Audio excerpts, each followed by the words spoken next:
So today we're interviewing Ryan Van Wyck, and he's in Minnesota, just freshly back from Santa Barbara. So Yes. welcome, Ryan. Thank you. Yeah. So can you tell us exactly where you are in Minnesota and where you work and what your work is? Sure. So I live and work in Minneapolis, Minnesota.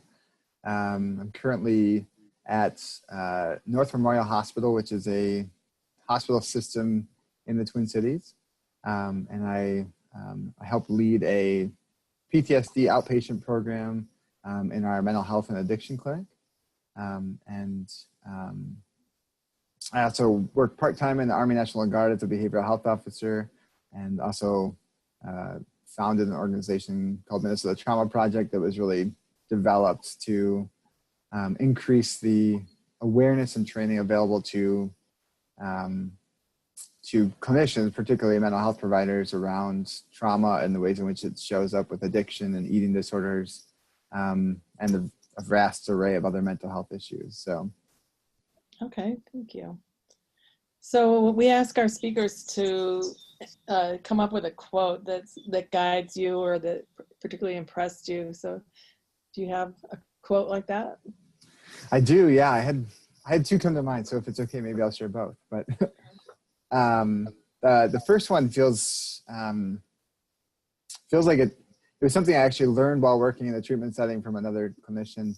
And the short version is, the world breaks everyone, and afterward many are strong in the broken places. And so it's a quote by Ernest Hemingway out of the book Farewell to Arms. And so for me, I think when I first heard it, it really felt deeply impactful, just thinking about the lives of the clients who I was working with, and the tremendous amount of strength and resilience that was evident in so many of them who had come out of trauma, who oftentimes had significant childhood and adult trauma, and as a result were struggling with persistent addiction, alcoholism, and struggling to get their lives back from sort of the persistent pattern of use and relapse and treatment. Oftentimes, for many of them, they had multiple treatments. And so that was sort of the early origins of it. And I think where it's really sort of evolved for me is thinking about the ways in which we all, including the providers, including anybody who's in the line of trying to help people, nobody comes through the world unscathed. We all experience some sense of wounding, either relationally or traumatically in other forms, and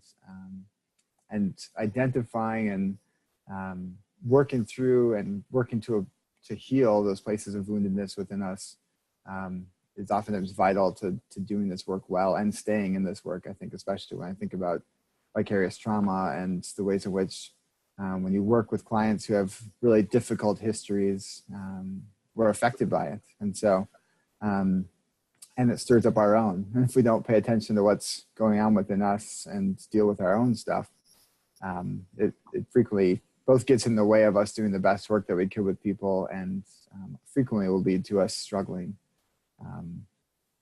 sort of to maintain that work across time. So,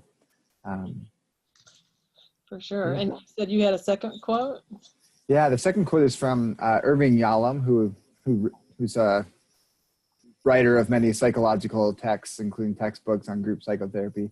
But in one of his books, Love's Executioner, he starts off one of the chapters with the unexamined life is not worth living. And it feels like that sort of dovetails into the other quote in a way, because it's sort of the sense that the most fulfilling lives will be the ones where we examine that which is meaningful to us, that which brings sort of purpose and joy and satisfaction and connection. And frequently it's sort of those hidden issues that we're not wanting to pay attention to that get in the way of all those things. And so, so that too feels like it both guides my own sort of personal work and development, as well as the way in which I try to show up in my work with clients and trying to help them really dig into what's going on within their lives and what's gotten to them to where they are, and how do they move forward from a place of intentionality. So what brought you into this? How long have you been in this work, and what brought you? So it's funny. I feel like, so I've been in the field of addiction for the last 9 years, and I would say I largely fell into it. I was finishing my doctoral studies and looking for internships, and the way the internship world works is we apply to a bunch of places and they rank us and we rank them. And I applied to an array of places, including a substance use disorder treatment program, and didn't really have any particular interest in being in that field. But thought I would match it because it was back in Minnesota where I wanted to end up. And so I ranked it higher and ended up matching there, and was really pleasantly surprised by how much I fell in love with the work. Like I feel like I left 4 years of grad school thinking, I don't even know if I want to be a psychologist. And by the end of an internship year, I thought, how would I ever not do this work? It just felt like a perfect sort of falling into place of sort of my own personal path and working with clients whose lives were ensnared with addiction, but were courageously trying to take steps to change their lives and reclaim aspects of their lives that have been lost in the process. And also encountered trauma there, I think, for the first real coherent point in my professional development. And I always feel like there's a way in which seeing clearly the suffering of other people, it sort of feels like it pulls this response of like, how can you not want to do something about this? And I feel like I experienced that and encountered that in a more significant way in that setting that I had all throughout my grad school studies. And I was definitely sort of fell into the calling, I think, of it, of really trying to be in that space and help people recover their lives. And so what is your approach, and how did it start out, and what's the evolution of what you do? Sure. So I mean, I think like many people, our shifts in our approach are formed by the points of frustration that we experience and the places where we encounter difficulties and think, gosh, there has to be a different way to do this work, or do sort of help people change or heal or recover in these ways. And so I think it was interesting when I first started my internship, people would talk about the fact that 75% or so, I was primarily working on women's primary units initially. And they say 75% or so of the patients coming in will have a significant history of trauma.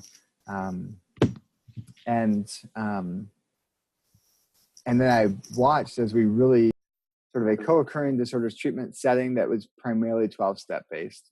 And I think there's a lot of incredible aspects to 12-step community and the ways in which that can really facilitate change for people. And there's a lot of ways in which that setting neglected to pay attention to and adequately address the trauma that people walked into the room with. And so I would say my shift, sort of the shift in my approach, has really become one of really taking more of a trauma-focused approach to addiction.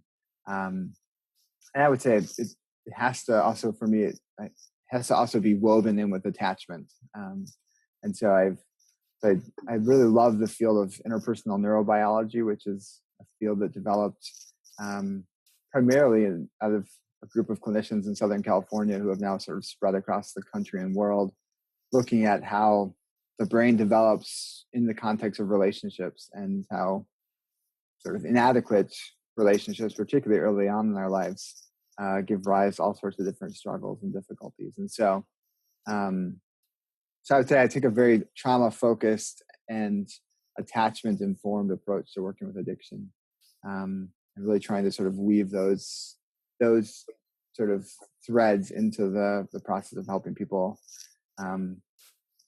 sort of begin to identify those early difficulties and begin to make changes to their lives. So, And so what are your your treatment methods. What do you use to treat trauma? Sure. So I've done training in EMDR, eye movement desensitization and reprocessing, um, brain spotting, which sort of evolved out of EMDR, and then sensory motor psychotherapy, which is a body-centered approach to working with trauma and sort of developmental or attachment wounds. And I think, so Judith Herman, who's probably one of the preeminent writers in the field of trauma, wrote a book back in 1992 on trauma called Trauma and Recovery. And so she sort of really, for the first time, made a coherent model for working with trauma triphasically. So really sort of the first phase of work with within that model of working with trauma is stabilization. And so I think similar to the ways in which we think about addiction recovery, you help the people that need it to detox, and then you begin to do the work of reclaiming their lives. And so I think stabilization is in some ways like detox. It's helping people to sort of begin to establish a new baseline.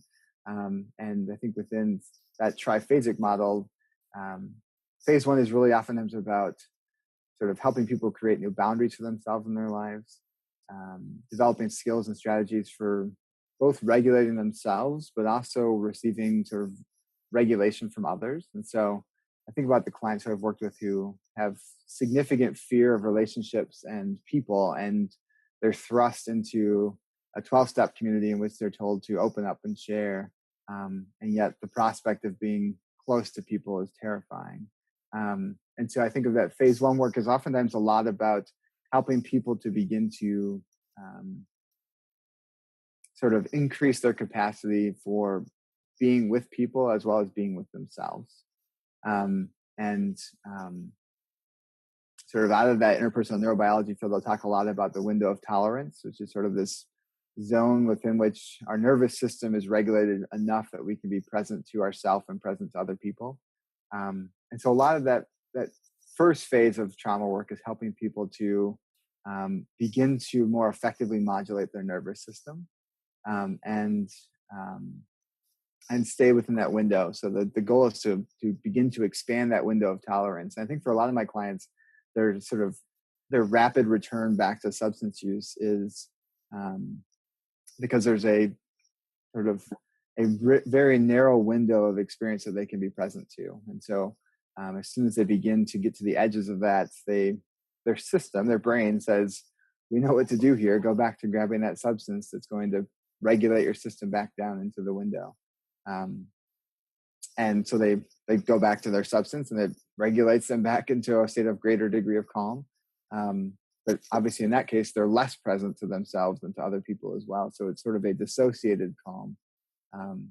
But they're often sort of regulating in and out of that window of tolerance using substances. And so I think of that triphasic work, a big part of that is working through allowing people to be more present to their world and to themselves. And as you begin to establish a greater capacity for presence to self and others and experience, then eventually you can begin to do some of the greater work of processing through the trauma, which is typically some form of exposure work, which is sort of helping people to go back to the things that they've previously avoided, like the thoughts, the memories, the body sensations at times, and be at a different sort of place of being resourced so they can integrate those experiences and thoughts and feelings and sensations differently. So I have a question, if we can back up a tiny bit. Absolutely. So that exposure therapy is probably EMDR and some of the other things that you mentioned. I'm wondering, what are the methods you use to increase the client's ability to self-regulate? Sure. So certainly I would say it starts with mindfulness. And we know that mindfulness is sort of a gateway to both regulating the sort of the parts of the brain that become hyperactivated. So there's a part of the brain right behind the eyes called the orbital prefrontal cortex that's primarily responsible for observing our own experience.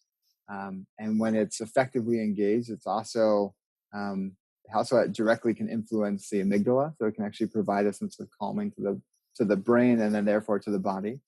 And so mindfulness is oftentimes a part of it, but even there, I would say frequently with clients who I work with, we have to start with developing a capacity for mindfulness as well. So most clients, there's a trauma therapist named Kathy Steele who talks about what she calls the phobia of internal experience, as sort of a normative experience for clients who have trauma. And so they begin to become terrified of their own internal world, and so they avoid it. And it becomes a really normal way of going about life. And when that internal world sort of infuses back into their conscious awareness, they do whatever they can to suppress it again. And so I think that's a big part of where substances come into play, because it helps to suppress our awareness of our internal world. And so I think a lot of the process of beginning to increase that capacity for self-regulation or self-soothing is, first, it starts with helping people to identify sort of their own experience of that window of tolerance. And the window of tolerance is sort of, again, it's that space within which the nervous system is calm enough to allow us to be present to ourselves and to others. And then on either side, you can have hyperactivation of the nervous system or hypoactivation of the nervous system. And so it's helping people to begin to recognize that window, when they push out of it, what their triggers are, and then developing specific strategies for either down-regulating the nervous system or up-regulating the nervous system. And so obviously, like there's a term grounding, which is a form of frequently it's a form of down-regulating, but I think it can often be used bidirectionally. So it can both up-regulate if you do it in particular ways to help you sort of more engaged in the present moment experience, or more often not as a down-regulating process. But I think a lot of the down-regulating strategies are, so some of it can be sensory-driven, so using your senses to re-engage your environment. And one of the things that we know is that our sense of taste. So if you put a piece of gum or a mint into your mouth, and it activates the salivary glands, it automatically sends a signal down to the body that it's calm, that it's safe. And so it's fairly minute. I mean, it won't have a long lasting effect, but it has sort of in the moment effects of helping your system sort of begin the initial stage of calming back down. And when you begin to pair things together in that process of down regulating, like things like extending your out breath is a really powerful way to, and this is sort of an ancient practice, obviously from long sort of Eastern traditions have long held sort of breath as being a primary way to get in touch with the self and present moment experience. But extending the out breath is a really significant one. Finding ways to use things like temperature as a way to sort of calm the body, like the initial shock of cold water on our face, or cold temperature to the back of our neck, sort of right below our brainstem, can be a way to sort of calm us back down. And then finding other ways to calm our system, like we know that like with pets, sometimes we'll use things like thunder vests, where it puts a small amount of pressure on their abdomen or our torso. And people will do that with blankets, and that can be a way to help to sort of begin to help bring about a greater sense of containment, which can help calm the system back down.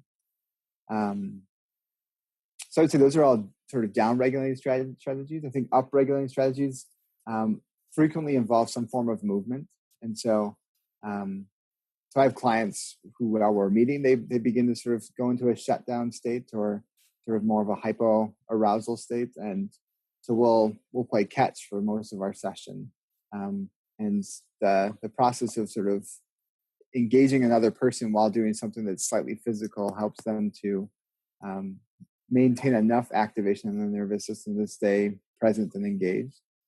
And I think for people who get really shut down, oftentimes you're starting with really small amounts of movement and then gradually increasing blood flow, heart rates. So getting people up and walking can be a form of regulation.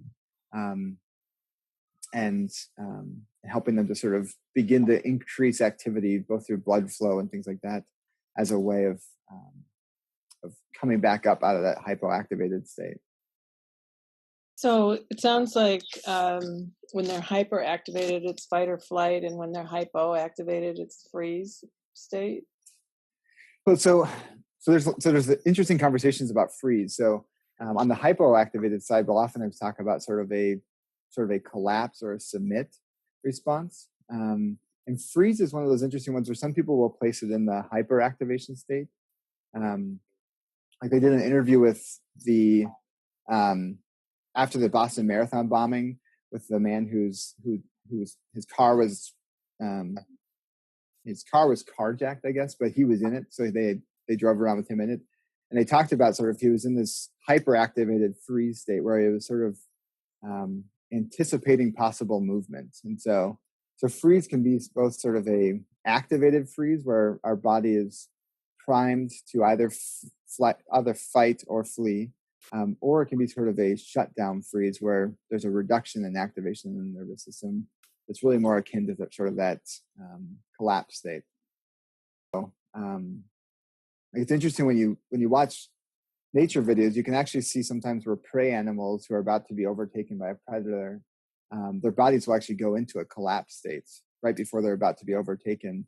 And the body at that point actually floods with endogenous opioids, so endorphins, to numb the physical system to the incoming experience of pain. And so our bodies are sort of wired for survival, and in the sort of possible threat to that survival, they're also wired to reduce our experience of pain. And so we can start, so that freeze that's more of that shutdown state will actually, there's a numbness that will come with that. And yet there's also sort of a reduction in blood flow, so the blood actually goes back into the core of the body at that point. That's so interesting. It seems like far too little attention is paid to this step of increasing self-regulation and just acknowledging that people really need work there. It sounds like from what you described, some of that work that you do is the individual doing it on their own as a practice, and some of it is in relation to you in a therapy session. Yeah, I would say both. Hopefully, both in relationship to me in the therapy session, and also finding outside people as well. I mean, I think that's sometimes one of the most difficult things for people who are coming out of addiction is they've disrupted a lot of relationships in their world, and so there's oftentimes a real absence of people who are available to sort of be that soothing or regulating other. But ideally, the hope is that it can be increased beyond just the therapy room as well. But oftentimes with the therapist or a counselor, that's one of the first times they begin to get somebody who's willing to sit across from them and say, notice what's happening right now, and let's work together to help you stay more present and calm, and begin to sort of shift away from that dependence on a substance to do that for them. And so there's an interesting book that was written several years ago called Addiction as an Attachment Disorder, and sort of looking at sort of or sort of emotion regulation, self-soothing. Those are largely sort of in caregiving dynamics. Those are largely the product of secure attachment relationships. And in the absence of those secure attachment relationships, we turn to whatever we can on an external basis to continue to get those needs met. And substances are predictable. They give sort of a similar sort of you get a similar sort of effect out of them when you use them. And for a lot of people, they're more readily available than sort of effectively carrying relationships. And so it makes sense that they have a really powerful hold on people's lives. Mm-hmm. And so my hope is that sort of we begin to work together, there's a greater increase in sort of their ability to do some of that regulating while in relationship in the therapy work, and then building that capacity to do some of that work on their own. And for me, I think as people really begin to demonstrate that they can more effectively do that work both in session and out of session on their own, it begins to sort of provide the evidence that they're ready to do further trauma processing work, to actually go back to the memory and do some more past focused work. And so sort of that phase one trauma work is often, it's really present focused work. It's helping people to be more effectively here and now. And then phase two work is really more sort of helping people to revisit the way it's sometimes talked about is revisit the there and then from a more resourced place. So you said it was a triphasic model, and you've mentioned two of the phases, and I'd like to hear more about the second one. But what are the three? Sure. So the first phase is really about stabilization and skill building. Phase two is really about trauma processing. So it's actually revisiting the past.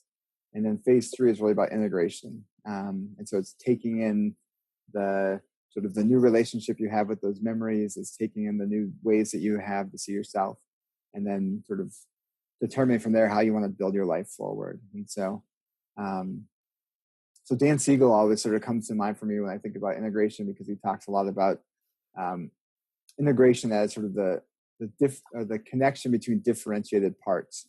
And so really the goal is to help people have as coherent and connected of a world as possible. So connected within themselves, connected between themselves and others. And I think more often than not, there's some level of connection between themselves and sort of the world, or a higher being, a higher power, or something beyond themselves as well. That's sort of like Dan Siegel talking about, like the interconnectedness of all beings is sort of a form of integration, and sort of tapping into sort of that sense that we're all connected. We can't ever be sort of separated in a vacuum. Like our actions impact other people, and their actions impact us, and so on. So even if we're isolating, as people often do when using, that's still impacting other people and stuff. Yeah, absolutely. So so can we talk more about the phase two? You started to explain how you do, and you're saying that the trauma needs to be re-experienced in a certain way. Yeah. So so the models that I've been training in to all have some aspect of, I think, sort of a multi-component process of doing exposure work. So it's, I think within EMDR, you're doing exposure, but you're also pairing it with something that helps you to stay present.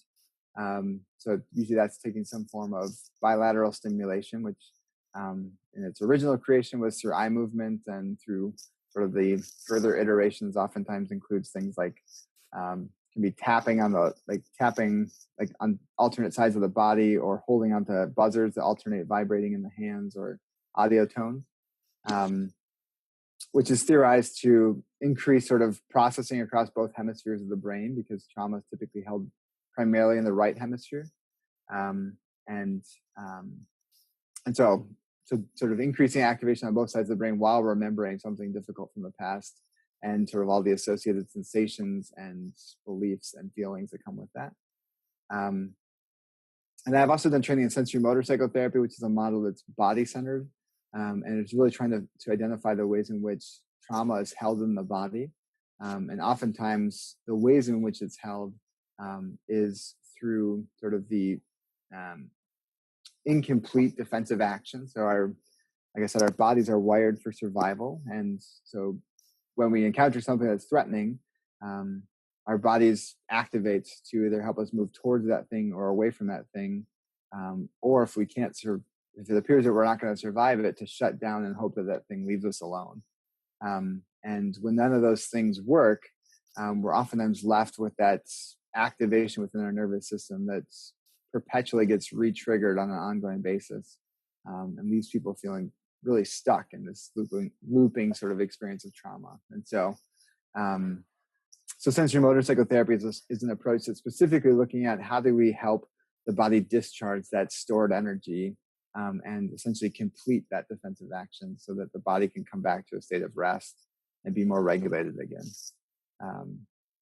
And so those are the models I tend to use the most. But I think any of those models, in terms of that second phase work, they're really based on helping the person to go back while being more resourced. And so trauma is often talked about as sort of overwhelming a person's resources and capability to respond and effectively integrate what's happening to them. And so that's why that phase one work is so vital, because and why I think so many people stay stuck in a cycle of addiction, because they're never increasing their resources. They're not more capable of integrating things because they're in the case of addiction, they've found a very specific way of sort of resourcing themselves, so to speak, but it's a really destructive way. It actually reduces their ability to be present. It disrupts their ability to engage the world and be in relationships. And so with that, we're trying to sort of steadily increase the person's confidence in themselves and their sort of ability to sort of remember while not being overwhelmed.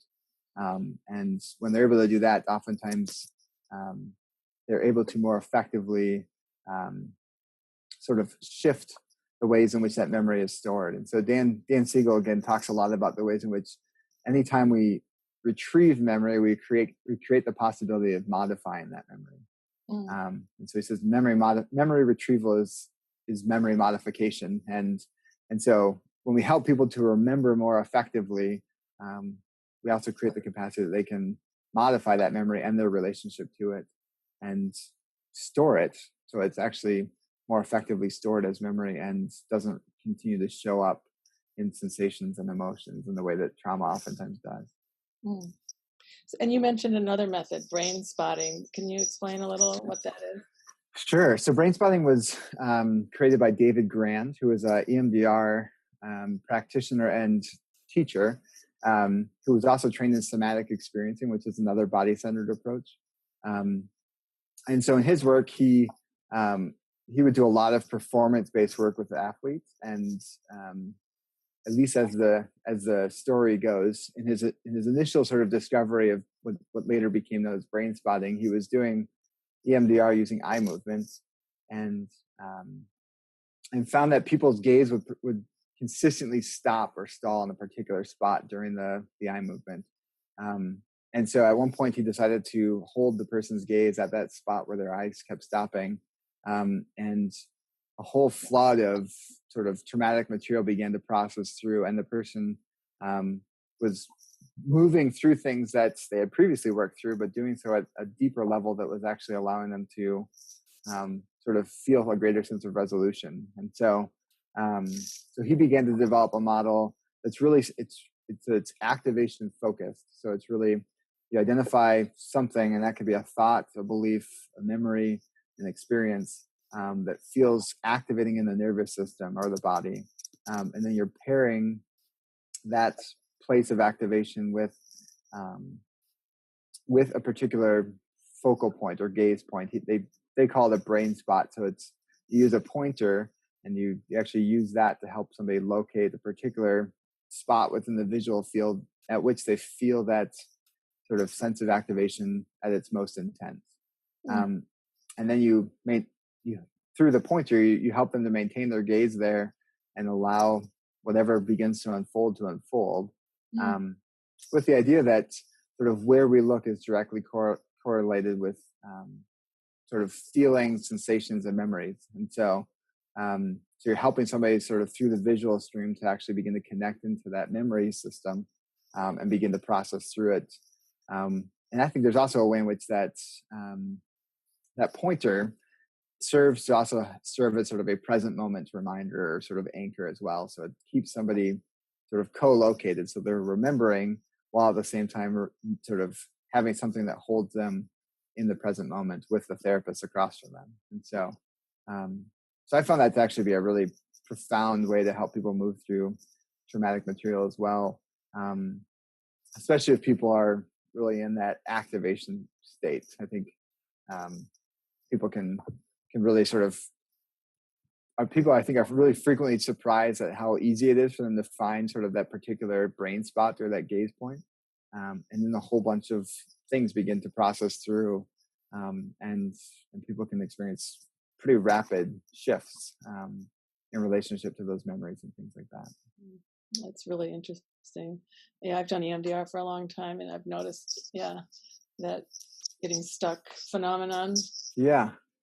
Yeah, and the EMDR, they develop different strategies for working with that. So you either change the direction of your passes or things like that. And here he tried something totally different and developed a whole model of sort of therapy out of that. And so so I usually try to, as people get to that place where they're more ready to begin working on trauma, I usually try to sort of hopefully explain things well enough that then people can make a good choice about what they feel most drawn to in terms of working through the traumatic material. So do you use TRE at all, the shaking? I'm aware of it and I'm super intrigued by it, but I haven't done the training in it. It was supposed to come here to Minnesota last year and got canceled. And so I'm hoping at some point to be able to do the training because I've seen of it and I bought the books and I want to buy the DVD, but it looks fascinating. Actually, it looks like there's some crossover to what sometimes comes up in sensory motor or in like somatic experiencing as another body-centered approach. But here, obviously, it's very targeted at specific places within the body that's sort of energy gets held and sort of allowing it to discharge through. So, well, and what's really interesting about it, there's no talking. And so, people are obviously working through trauma or processing trauma in the body. Yeah. Without words. Yeah. Yeah. I think the more that you can help people to begin to get in their bodies and sort of recognize that words aren't always going to be the sort of the means by which we help people recover, I think the better. And so there's a lot of shifts happening in the trauma field around incorporating some form of body-centered work, whether that's yoga or TRE or some of the body-centered talk therapies like sensory motor or somatic experiencing. So hopefully that continues to create new avenues of healing for people. So do you do any group processing, or is it mostly individual? So I'm in a new position currently where I came into this organization about 3 months ago. And prior to that, I had been doing group work for the last 5 years in a co-occurring eating disorders and addiction program. And so I was facilitating several process groups there. They were more sort of emotional and interpersonal focused. So we weren't doing a lot of like trauma processing groups, but really focusing in on sort of the interpersonal dynamics and sort of attachment histories that's contributed to the maintaining of addiction and eating disorders for clients. And so my hope is that we're developing some intensive outpatient programming here and some sort of single groups that will be ongoing for people around addiction and trauma and eating disorders. But currently I'm not doing anything, but I love doing group work. It seems like such a powerful, I've always experienced as a really powerful way to help people sort of tap into their own experience while being witnessed by other people and begin that process of healing in safe spaces, which most of them didn't have at the time that the original sort of woundings happened. So do you want to say, you started to talk about phase 3 and you said a little bit, but do you want to say more about what phase 3 is? Sure. So so phase 3 work is really about it's the integration phase, but it's really about sort of taking everything that is sort of beginning to emerge in the process of healing and beginning to shift towards a greater sense of choice and agency in life, and figuring out the life that they want to live when they're no longer just sort of stuck in a pattern of reacting to life.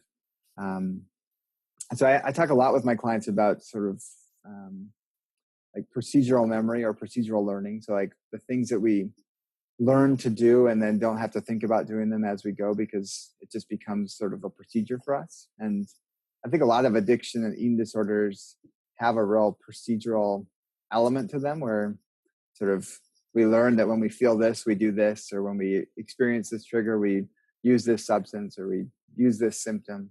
And so I think a big part of that means that people are locked into oftentimes almost autopilot type forms of behavior because so much of procedural learning is automatized. We don't even have to think about it.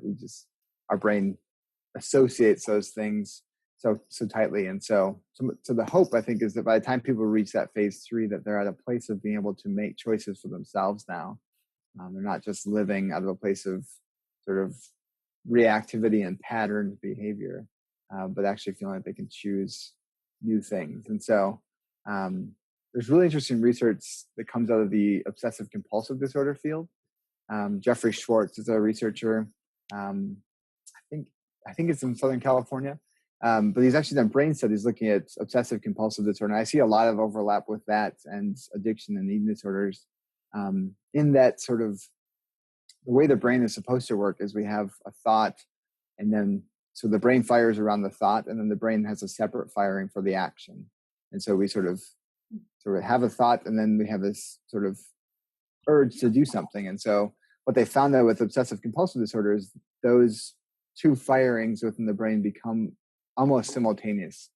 And so the separation between sort of registering an experience and the urge to do something is happening almost simultaneously. And so so a lot of what his research focuses on is that it's not just the absence of something that creates neuroplastic change within the brain.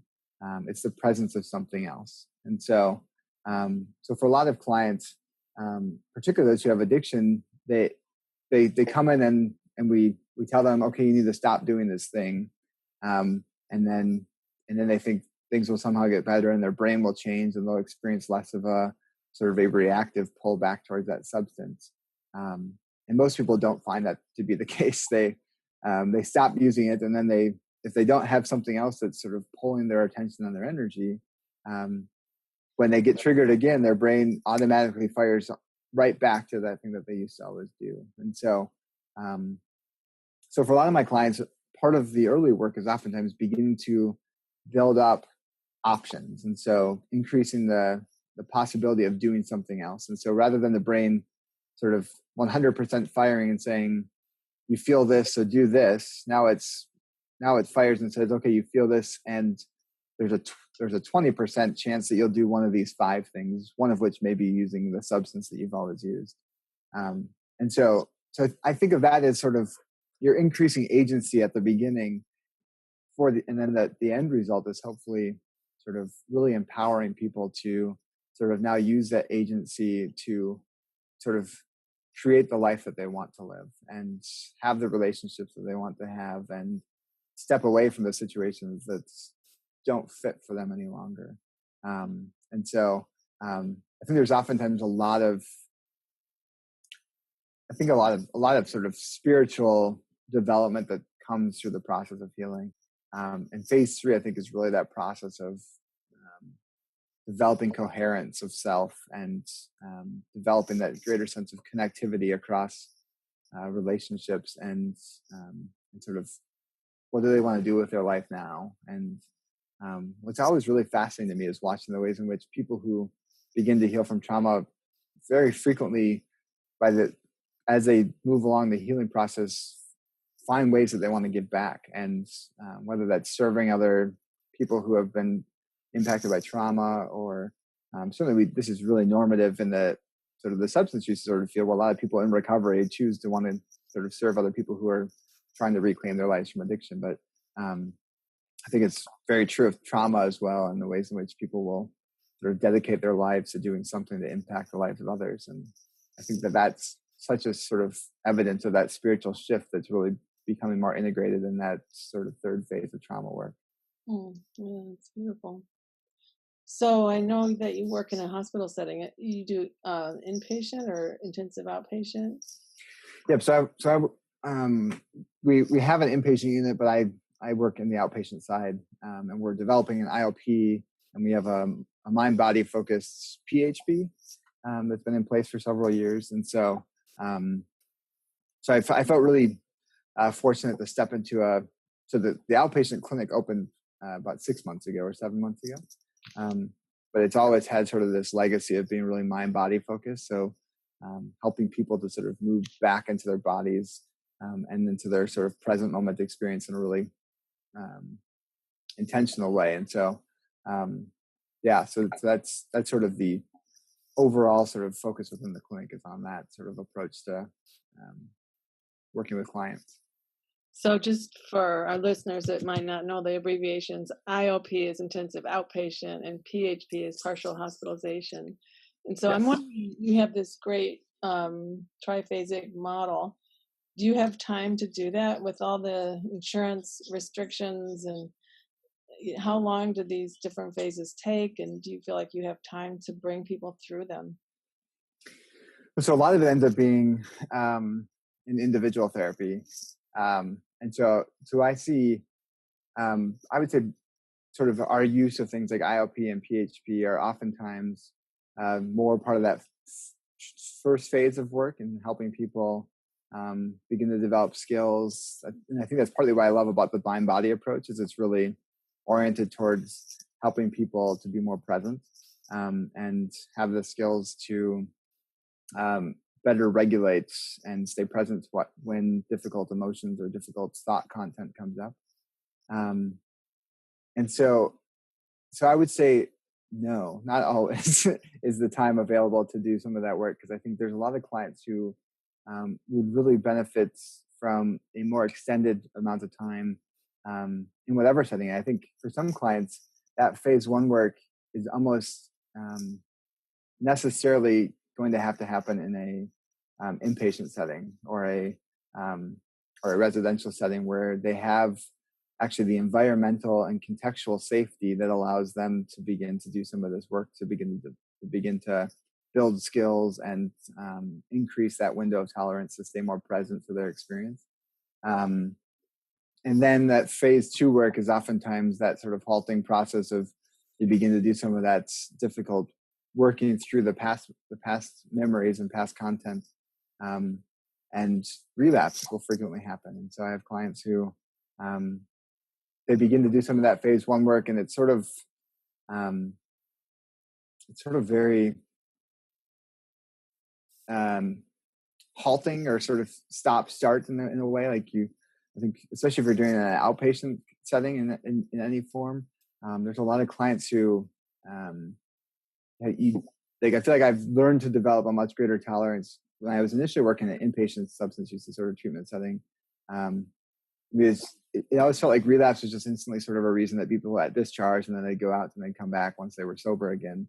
But in an outpatient setting, it's a lot of working with people, trying to help them maintain sufficient level of stability, reducing the length of their relapses, recognizing the ways in which trauma triggers will frequently propel them back into using again, and developing a really coherent set of strategies to begin to sort of buffer against that as much as possible. And I have some clients who have 30 or more inpatient or residential treatment stays for substance use. And I think more often than not, it's because nobody addressed their trauma at any point along the way.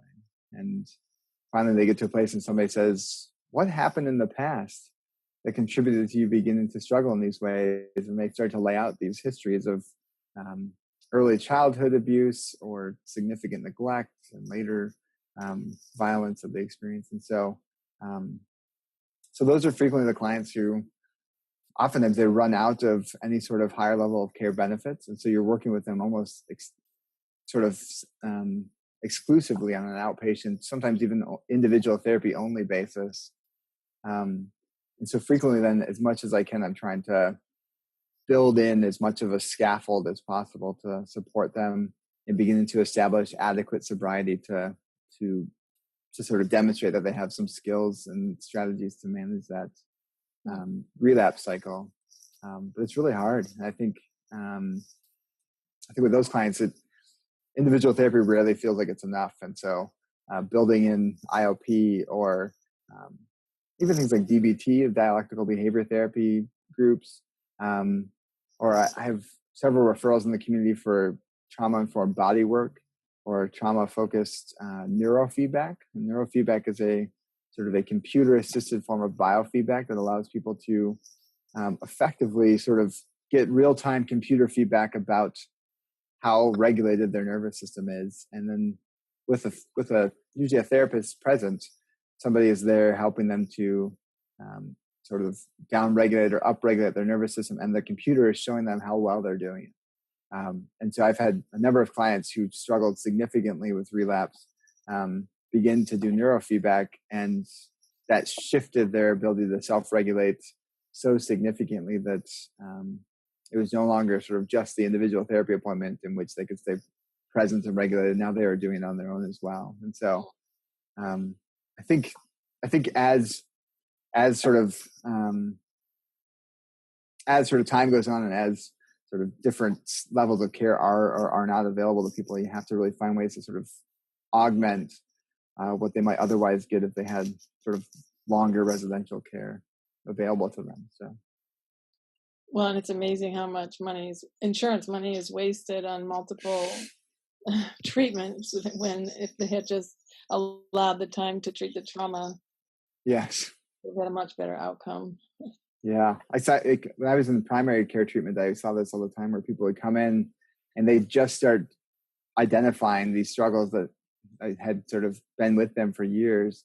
And I think for me, like when I started Minnesota Trauma Project, which is an organization that train other therapists and providers around trauma, it really was born out of this frustration of watching clients come in and they'd say, I've seen 5 therapists or 10 therapists, and I've been to 15 treatments now, and nobody's ever said, what about this trauma that happened in your past? And then they get discharged after 14 days because their insurance would say, oh, you've had enough and you've done so many treatments, you should have gotten it by now. I have one client who left because insurance said 14 days was enough, and she intentionally went out and relapsed on a drug that wasn't even her drug of choice, so she could justify getting sent back for another 7 days just to keep doing some further trauma stabilization work. And so it's heartbreaking, I think, to see the ways in which clients are suffering for years to decades without anybody ever saying, like, there's actually help for those struggles. There's sort of a way to heal that pain or those wounds. And so, yeah. So can you talk a little about the Minnesota Trauma Association and what work you're doing with that? Sure. So Minnesota Trauma Project was sort of born out of like I said, out of this frustration of seeing the vast under preparation that most of us come into the field with around trauma. And so far we've been putting on workshops locally in Minnesota that we sort of, because we cut out any sort of middleman, we can put on the workshops at a much lower price point and make them really available to people. Because the reality is, more often than not, the people who are working with the most traumatized clients are frequently working in the lowest income settings in terms of the populations, as well as frequently the lowest paying settings. And so there are resources to go to trainings and get sort of advanced information around how to work with trauma and dissociation and trauma and addiction and things like that can be limited. And so we've been putting on about 4 to 5 workshops a year so far over this is our 3rd year of doing it. And typically 100 or more sort of providers are attending those workshops. And then trying to find other ways, like both through our website and through some community awareness events. So part of what we've begun to discover is there's a lot of lack of awareness at the community level, the ways in which trauma is so significantly a part of the picture for a lot of people. And we know that, as far back as the early 90s, they began to map out the role of what they came to call adverse childhood experiences on later development of addiction and eating disorders and obesity and an array of medical concerns. And yet we don't do a lot of training coming out of our graduate programs to come out and say, oh yeah, I know what you're dealing with. It's trauma, and let's work together to help you heal and recover your life. And so we now have sort of a multi-pronged approach to trying to educate the community around the issues that they likely are struggling with but don't even know that it's trauma, and then educate the providers who are frequently encountering clients in the therapy or consulting room or treatment setting. And if they don't have a lens for it, they're not looking for trauma with their clients, and then they're not providing the treatment that those clients need. So That typically then leaves people stuck in a lot longer cycles of use and relapse and everything else. Mm-hmm. So how do you define recovery? If your treatment works really well, what's recovery look like to you? Yeah, so I would say it's really about that integration of sort of across domains, and so it's that integration within the self, and so the ability to be present to thoughts and feelings and emotions, so that the normal pattern of avoidance that is sort of basic human nature, and it's sort of, I mean, we're wired to avoid discomfort, and that discomfort can be something that's outside of us as well as something that's inside of us if we've learned that our feelings or our sensations or emotions or memories are overwhelming. So I would say it's sort of integrative at that level. And sort of the ability to sort of locate ourselves in time and sort of be fully present and intentional, and really be able to engage in relationships that are sort of dual and mutual, where sort of we give and we receive, and there's that ability to sort of have a more sort of coherent sense of integration, where we begin to break out of those old patterns of whether it's feeling like we need to be, I mean, the terms that frequently get put to things like codependent or dependent, or sort of pathologically independent, for lack of better words. I mean, I think the ways in which we learn to be so self-reliant that we can't engage people in a way that allows us to receive from them. I think that's equally an unhealthy place. And so it's really sort of being able to engage in a fully aware and conscious way at sort of the individual, the interpersonal, and sort of the that spiritual level as well, of being able to sort of create meaning and purpose and pursue lives and actions and behaviors that match up with that meaning and purpose. Beautiful. So I guess sort of one other thing I would say is just sort of honing back into the idea that sort of as humans we're wired to be relational, and I think trauma ultimately sort of impairs our ability to be in relationship with ourselves, which ultimately impairs our ability to be in relationship with others. And I think so then people oftentimes will develop these relationships with external things, and whether that's substances or symptoms, or like eating disorder symptoms or behaviors like gambling or things like that, that provide some sort of temporary charge within the brain and in the body, but ultimately takes us further away from the thing that's actually sort of most healing, which is entering back into some form of relationship with ourselves and entering into relationship with other people. And so I think we know that. I think we see that within the 12-step community, that there's this significant emphasis on healing within that, on that level. And I think when I think one of the beautiful things is when you can really begin to see people begin to shift sort of those patterns of how they engage the world and interact relationally, so that they can create more meaningful engagement with sort of the entirety of experience. And so it's this beautiful thing of sort of trauma becomes really narrowing and restricting to people, and sort of recovery is hopefully generative and expansive. It allows us to sort of engage life in a more sort of abundant and fulfilling manner. Like I always think about the ways in which I've watched clients who sort of miss out on beauty and sort of awe and wonder of the things around them. And as they begin to sort of heal and recover, they begin to take notice of all these little sort of small things that sort of bring joy and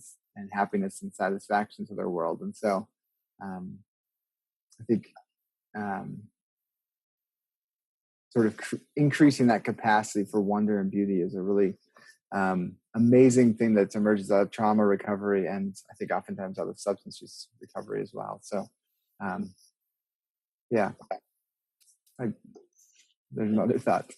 Yeah, I like that. So I think people are lucky to be in your treatment center. How do people find you? So my so the so Minnesota Trauma Project is just minnesotatraumaproject.org. Okay. And that's not a treatment program as much as a sort of um, advocacy and education organization. And then the hospital that I work at is North Memorial Hospital. And then we have a mental health and addiction clinic here. And that's primarily an outpatient clinic that, like we talked about, has both the intensive outpatient programming as well as the partial hospitalization programming. They all have some aspect of trauma sort of focus lens to them. And we're in the process of developing a trauma focused intensive outpatient program that will really sort of incorporate things like eating disorders and addictions with a real trauma focused lens. So trying to move beyond just doing trauma informed work, but really having trauma be the primary focus of the work that we're doing. And sort of healing the various ways in which people have tried to cope along the way. So Well, thank you so much, Ryan. This has been really absolutely. interesting and encouraging. It's kind of with every interview that we're doing, we're gaining hope that we can. There's better treatments out there with better recovery rates, and you're certainly an example of that. So, thank you so much. Yeah, absolutely. It's a pleasure. It's always exciting to increase greater awareness around trauma, and I think especially in the substance use field. I mean, we know there's actually research out there that shows that focusing on trauma increases both treatment retention as well as treatment outcomes. And if we're not doing that, we're leaving people stuck in a cycle that could more easily be broken out of. So yeah, I'm appreciative of the work that you guys are doing to broaden the lens through which we look at this work. Go to killibycenter.com, Radical Recovery Summit, to see the full schedule of speakers and to register to watch these free online September 23rd and 24th in the Radical Recovery Summit 2017.